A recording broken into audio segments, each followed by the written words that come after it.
हर कहानी के दो चेहरे होते हैं, एक जो सबको दिखाई देता है और दूसरा जो पर्दे के पीछे छिपा होता है। सोनम वांगचुक, सरकार और इस पूरे विवाद के बीच आखिर सच क्या है?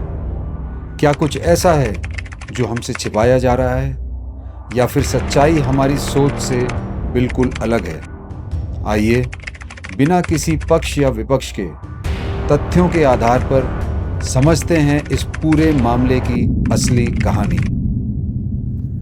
नमस्ते दोस्तों, ये सोनम वांगचुक साहब और सेंट्रल गवर्नमेंट के बीच चल क्या रहा है? ये कौन सी जुगलबंदी चल रही है इनकी? कुछ समझ में आ रहा है आप लोगों को? मतलब कभी रूठना, कभी मनाना, कभी हंसना, कभी रोना, ये चल क्या रहा है आखिरकार इन दोनों के बीच में? मतलब इस तरह से तो पति पत्नी भी नहीं झगड़ा करते जिस तरह से ये सेंटर और सोनम वांगचुक जी के बीच में आजकल ये कार्रवाई जो भी कुछ हो रही है, रूठना मनाना जो चल रहा है, मतलब ये करना क्या चाहते हैं? इसमें पता ही नहीं चल रहा है कि कौन पति है, कौन पत्नी है, कौन क्या रोल प्ले कर रहा है और क्या हो रहा है, कुछ समझ में नहीं आ रहा। मतलब इतना कंफ्यूज कर दिया है इन्होंने लोगों को कि कुछ समझ ही नहीं आ रहा। एक मूवी आई थी, याद है आपको, कभी खुशी कभी गम? तो ये वही चल रहा है, मगर इसके आगे भी है, कभी खुशी कभी गम, देश में फैलाते रहो भ्रम। इसी कार्रवाई को शायद देश में आगे ये लोग ले जा रहे हैं और देश को भ्रमित कर रहे हैं। ऐसा मैं क्यों कह रहा हूँ? वो पिछले कुछ समय से जो भी चीजें हुई हैं सोनम वांगचुक जी के बीच में और सेंटर के बीच में, जो तकरार हुआ है, मनमुटाव हुआ है, उसके बाद मनाना हुआ है, हंसना रोटना हुआ है, उन सब चीजों को अगर आप एक क्रोनोलॉजी में देखें तो पता चलेगा कि कुछ ना कुछ गड़बड़ तो है, कुछ ना कुछ तो चल रहा है। आइए इसी को आज समझते हैं थोड़ा सा, और समझते हैं कि ऐसा क्यों हो रहा है। क्या ये वाकई में जो ये चेहरा दिखाना चाह रहे हैं वो एक असली चेहरा है, या पर्दे के पीछे कुछ और असलियत चल रही है?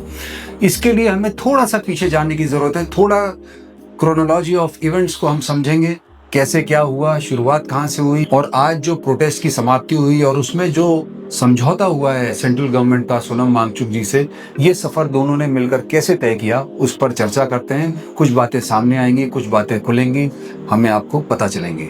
तो दोस्तों, कहानी शुरू होती है 5 अगस्त 2019 को, जब सेंट्रल गवर्नमेंट ने एक बहुत महत्वपूर्ण निर्णय लेते हुए जम्मू कश्मीर से आर्टिकल 370 हटा दिया। ये वो निर्णय था जिसने बहुत आक्रोश पैदा किया जम्मू कश्मीर में, और बहुत जगह बाकी देश में कई जगह खुशी का माहौल भी था। परंतु एक बहुत मेजर स्टेप था सरकार का कि उसने आर्टिकल 370 वहां से हटाया जम्मू कश्मीर से, और जम्मू कश्मीर को यूनियन टेरिटरीज में बांट दिया। 2 यूनियन टेरिटरीज में बांटा गया जम्मू कश्मीर, एक जम्मू कश्मीर और एक लद्दाख। कहानी वहां से शुरू होती है। जैसे ही ये कार्रवाई हुई, सबसे पहले जो लोगों ने सरकार को शुभकामनाएं दी उनमें से एक थे श्री सोनम वांगचुक, और उन्होंने ट्वीट करके और एक्स पे प्रधानमंत्री नरेंद्र मोदी जी को धन्यवाद दिया कि आपने इतना बोल्ड स्टेप उठाया है, और कहा कि लद्दाख की बहुत लंबे समय से चली आ रही मांग को आज एक पुश मिला है, सरकार ने उस पर कदम बढ़ाया है। सोनम वांगचुक लद्दाख के लोगों की कई दशकों से जो मांग रही है उसको आगे बढ़ा रहे थे, जो कि ये चाहते थे कि लद्दाख को जम्मू कश्मीर के चश्मे से ना देखा जाए, उसे एक अलग स्टेटहुड का, अलग एरिया का दर्जा दिया जाए, और वो Jammu Kashmir as a total के अंडर गवर्न ना हो। 2019 के सरकार के इस फैसले से लद्दाख एक अलग टेरिटरी, एक अलग यूनियन टेरिटरी हो गया, जो जम्मू कश्मीर के बाकी क्षेत्र से अलग एडमिनिस्ट्रेशन चला सकता था। और लड़ाई यहीं से शुरू हुई। लड़ाई इसलिए शुरू हुई क्योंकि जम्मू कश्मीर का हिस्सा जो यूनियन टेरिटरी बना, उसमें उसको अपने लेजिस्लेचर्स या निर्वाचित विधायिका को रखने की अनुमति मिली, परंतु लेह लद्दाख को ये अनुमति नहीं मिली। और इसी कारण से लद्दाख में एक अनरेस्ट छोटा सा शुरू हो गया। लोगों के मन में ये भावना आने लगी कि हमारा रिप्रेजेंटेशन का क्या हुआ, हम लोगों को कौन रिप्रेजेंट करेगा, कैसे रिप्रेजेंट करेगा, जब हमें अपना लेजिस्लेटर्स रखने की अनुमति नहीं है। तो हमारी आवाज देश तक, पार्लियामेंट तक, स्टेट तक कौन पहुंचाएगा? और ये जो एक छोटा सा आंदोलन शुरू हुआ, इसको हेड कर रहे थे श्रीमान सोनम वांगचुक साहब। तो 2019 से ही ये आग धीमे धीमे करके सुलगना शुरू हो गई थी लेह लद्दाख में, और इसको जब सोनम वांगचुक जी हेड कर रहे थे तो 2025 की शुरुआत में सोनम वांगचुक जी के नेतृत्व में एक भूख हड़ताल शुरू की गई, और ये मांग की गई कि लद्दाख को 6th शेड्यूल में शामिल किया जाए और उसे एक अलग स्टेटहुड का दर्जा मिले।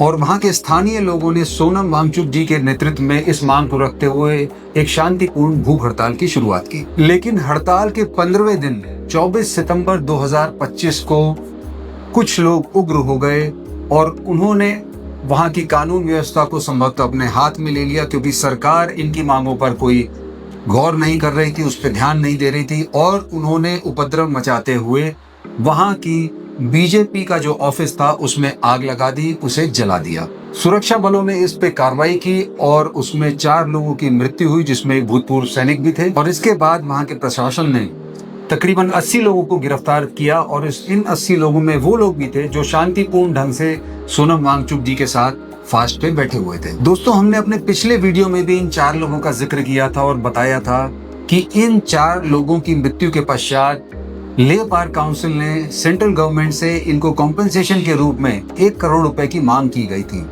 जो कि आज तक सेंट्रल गवर्नमेंट ने नहीं मानी है। लेह बार काउंसिल की दूसरी मांग ये थी कि एक इम्पार्शियल जांच होनी चाहिए जिसे हेड करे सुप्रीम कोर्ट के एक रिटायर्ड जस्टिस, और जांच करें कि ये जो दंगा हुआ है ये वाकई में क्यों हुआ है, इसकी जड़ तक जाएं और क्या रिस्पांस रहा वहां पे, जो सरकारी मशीनरी थी, जो फोर्सेस थी, और किस कारण से 4 आम लोगों को, 4 भोले भाले लोगों को वहां पे अपनी जान गंवानी पड़ी।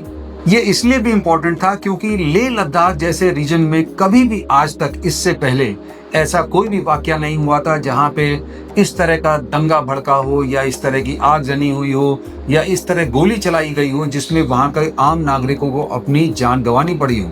तीसरी मांग जो लेह बार काउंसिल की थी वो ये थी कि जिन लोगों की जान गई है उनके परिवारों में से किसी एक को सरकारी नौकरी भी दी जाए। तो ये जानना इंटरेस्टिंग है कि लेह बार काउंसिल ने जो मांगे रखी, आई एम श्योर आप समझेंगे, आप मानेंगे इस बात को, उन मांगों के पीछे कहीं ना कहीं सोनम वांगचुक जी का भी हाथ रहा होगा, उनका समर्थन रहा होगा। इन तमाम मांगों में से मिनिस्ट्री ऑफ होम अफेयर्स ने जुडिशियल इंक्वायरी की मांग तो इन लोगों की मांग ली, परंतु बाकी दोनों मांगों का क्या हुआ ये किसी को आज तक नहीं पता। जो कॉम्पेंसेशन मांगा था उन्होंने 1 करोड़ रुपए का प्रति व्यक्ति के हिसाब से, उसका क्या हुआ कुछ नहीं पता। और जो उन्होंने कहा था कि सरकारी नौकरी मिलनी चाहिए जिस परिवार के लोग मृत्यु हुई है, उसका भी आज तक कुछ नहीं पता। तो कहना मैं यही चाहता हूं कि जब सितंबर 2025 में ये हादसा हुआ लेह लद्दाख में, सोनम वांगचुक जी की आइज के नीचे, उनकी नाक के नीचे ये सब चीजें हुई, तो जब वो यही इंश्योर नहीं कर पाए कि उनके लोगों को जिनके पास वो इतने लंबे समय से धरने प्रदर्शन पर बैठे हुए थे, उनको वो जस्टिस नहीं दे पाए, उनको वो जस्टिस नहीं दिला पाए सेंट्रल गवर्नमेंट से, तो बाकी ये स्टूडेंट्स के बीच में जाकर के इन्होंने कैसे ये मान लिया कि सरकार इनकी मांगों को लिखित रूप में भले ही दे दे मगर वो पूरा करेगी। सोनम वांगचुक जी अपने लोगों को कॉम्पेंसेशन नहीं दिला पाए, अपने लोगों को नौकरी नहीं दिला पाए, और यहाँ देश भर के युवा को इकट्ठा करके और सरकार से इन्होंने हाथ मिला दिया और उन पे भरोसा कर लिया। क्या ये आपके दिमाग में, आपके दिल में कोई क्वेश्चन नहीं लाता? सोनम वांगचुक जी की डिमांड्स और सरकार के साथ जो उन्होंने हाथ मिलाया, उस कला की पोल कुछ दिनों पहले ही खुल गई जब सरकार ने खुले तौर पर कुछ स्टूडेंट्स के खिलाफ FIR दर्ज करनी शुरू कर दी, जो अभी हाल ही में खत्म हुए CJP के प्रोटेस्ट या पार्लियामेंट मार्च के प्रोटेस्ट में शामिल हुए थे। सोनम वांगचुक जी ने इस प्रोटेस्ट में जो अपनी मांगे अपना फास्ट तोड़ने से पहले रखी थी, उनमें से एक मांग ये भी थी कि किसी भी स्टूडेंट के खिलाफ किसी भी तरह की कोई कार्रवाई नहीं होगी, कोई FIR नहीं होगी। और ये कुछ ही दिनों में ये मांग, ये डिमांड औंधे मुंह गिर पड़ी और सोनम वांगचुक जी राजघाट होते हुए लेह लद्दाख की ओर रवाना हो गए। तो सवाल उठता है कि सोनम वांगचुक जी ने सरकार से समझौता किया ही क्यों? क्या ये आपको क्वेश्चनेबल नहीं लग रहा? कुछ शक नहीं हो रहा? और अब सरकार की भी बेशर्मी देखिए। ये वही सोनम वांगचुक हैं जिनको बीजेपी ने अप्रोच किया था कि आप लेह लद्दाख में हमारे लिए प्रचार करें, लोगों के बीच जाएं, हमारी बात फैलाएं। और अन्य स्टेट्स भी, और भी जो स्टेट्स हैं जहां पे बीजेपी रूल कर रही है, वहां के स्टेट्स ने भी इनको एज अ शिक्षाविद बुलाया, निमंत्रण दिया, और ये क्या इनपुट्स देना चाहते हैं उनकी शिक्षा प्रणाली को इम्प्रूव करने के लिए, उससे इनका समर्थन मांगा था। लेकिन आयरनी देखिए, जब 24 सितंबर 2025 को बीजेपी कार्यालय को आग लगा दी जाती है और उनका कार्यालय फूंक दिया जाता है, तो यही सोनम वांगचुक जो अब तक उनकी गुड बुक्स में थे, जिनको वो अपने दिलों में बसा कर चल रहे थे, वही इनके दुश्मन हो गए।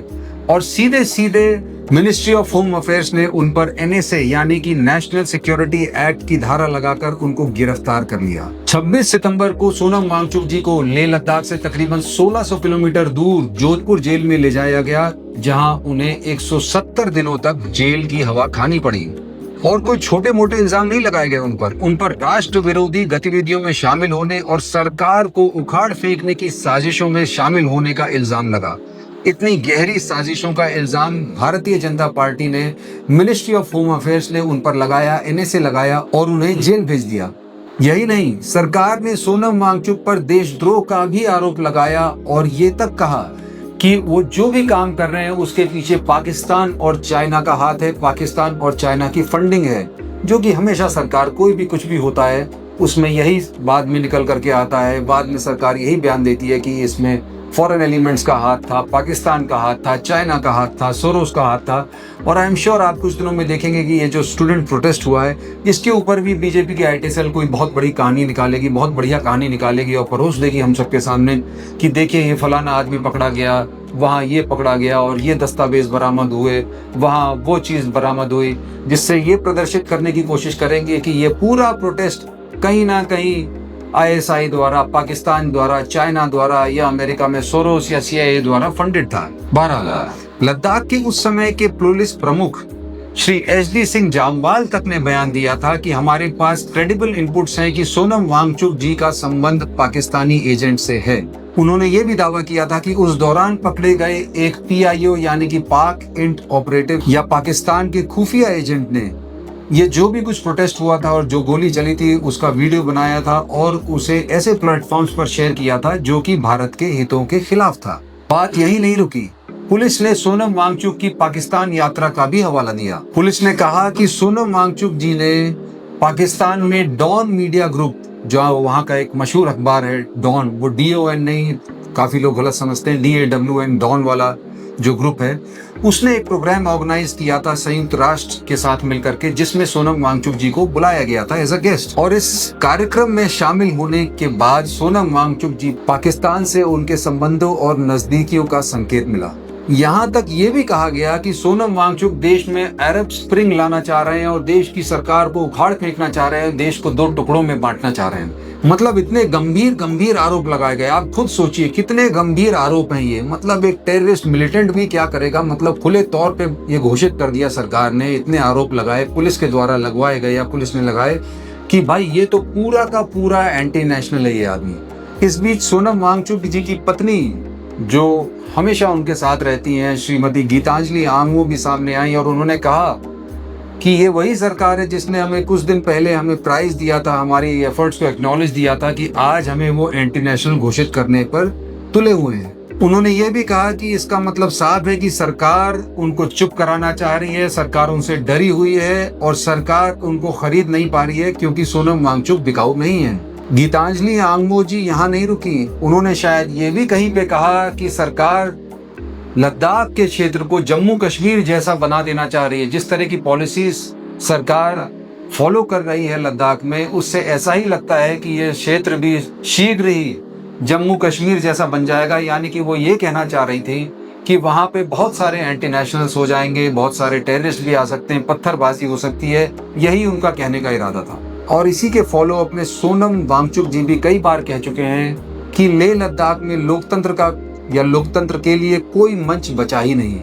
यानी कि उन्होंने सरकार पर फिर उंगली उठाई और फिर ये कहना चाहा कि सरकार वहाँ के लोगों को अपना रिप्रेजेंटेशन नहीं देना चाह रही है, वहाँ के लोगों को दबा कर कुचल कर रखना चाह रही है, क्योंकि वो एरिया वो अडानी के हाथों बेच देना चाहती थी।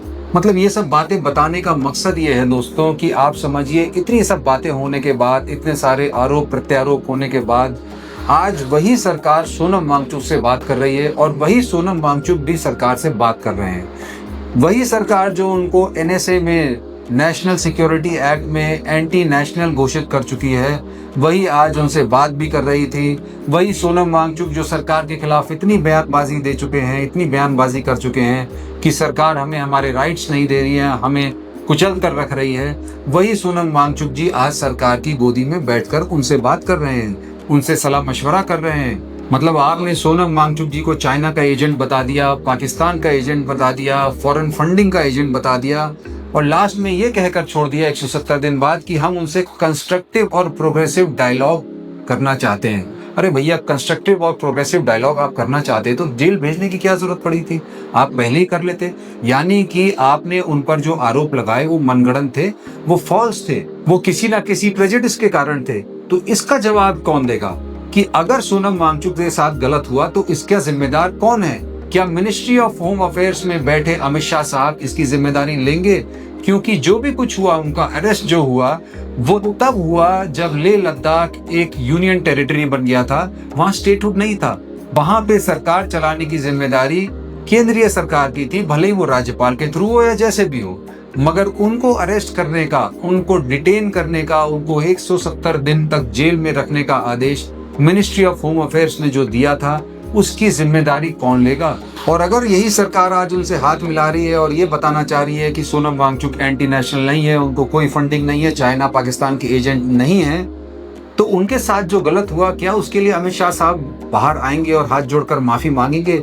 ना सिर्फ सोनम वांगचुक से, बल्कि इस देश से, कि भाई हाँ मैंने गलत किया है। उन्हीं के साथ नहीं, पता नहीं कितने और लोगों के साथ ऐसा गलत हो चुका है, जहां पर ईडी और सीबीआई मिलकर के इस देश में क्या क्या कारनामे खिला रही है, ये किसी से छुपा नहीं है। तो दोस्तों, ये क्या झोलमाल चल रहा है, क्या चीज चल रही है, क्या तिकड़म चल रहा है, समझ में नहीं आ रहा। ये निर्णय आप ही लें, हम आप पर छोड़ते हैं, आप डिसाइड करें। परंतु ये जरूर है कि दाल अगर पूरी काली नहीं है तो दाल में काफी कुछ काला अवश्य है। जानना ये भी जरूरी है कि जब सोनम वांगचुक जी ने प्रोटेस्ट से अपना फास्ट तोड़ा और सरकार से हाथ मिलाया, तो उनकी और सरकार के बीच में क्या गुप्त डील हुई।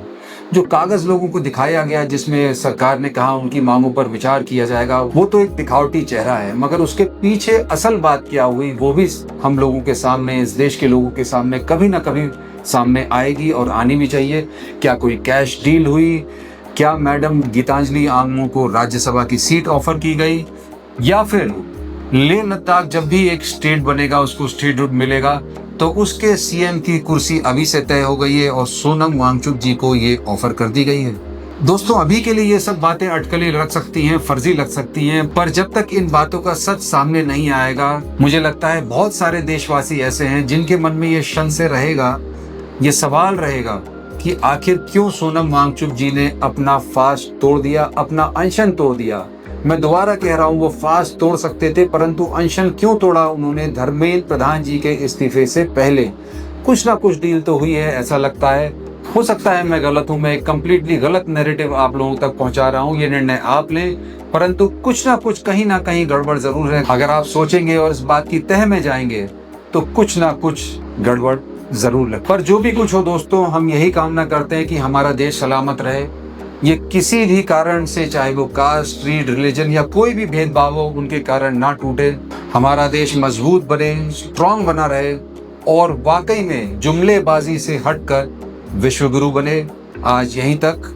नमस्ते, जय हिंद।